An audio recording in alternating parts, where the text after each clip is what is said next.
தர்மபுரி மாவட்டம் பாலக்கோடு சுங்கசாவடியில் முற்றுகை போராட்டத்தில் ஈடுபட்ட தமிழக வெற்றிக் கழகத்தினர் கைது செய்யப்பட்டனர். கர்த்தார அள்ளியில் புதிதாக தொடங்கப்பட்ட சுங்கசாவடியில் வாக்குறுதிகளை மீறி சுங்க கட்டணம் வசூலிப்பதாக தவிகவினர் குற்றம் சாட்டியுள்ளனர். சுங்க கட்டணத்திலிருந்து விலக்கு அளிக்க கோரி சுங்கசாவடியை 100க்கும் மேற்பட்ட தவிக தொண்டர்கள் முற்றுகையிட்டனர். தொடர்ந்து அவர்களை போலீசார் கைது செய்தனர்.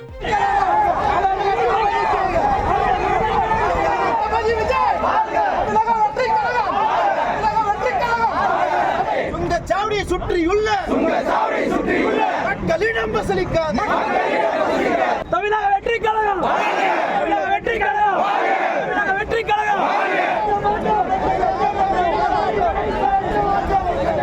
மும்மொழி கொள்கை விவகாரத்தில் தமிழக அரசு நாடகமாடுகிறது என்று பாமக தலைவர் அன்புமணி ராமதாஸ் குற்றம் சாட்டியுள்ளார்.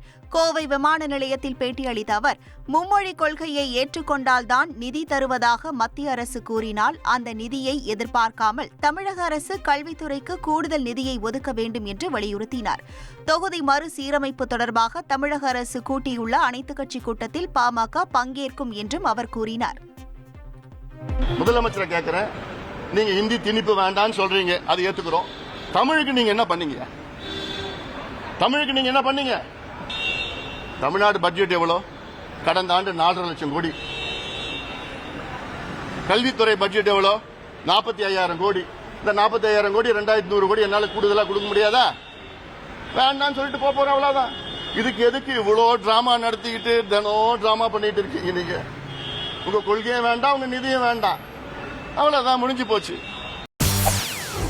செய்திகளை உடனுக்குடன் தெரிந்து கொள்ள உடனே சப்ஸ்கிரைப் பண்ணுங்க.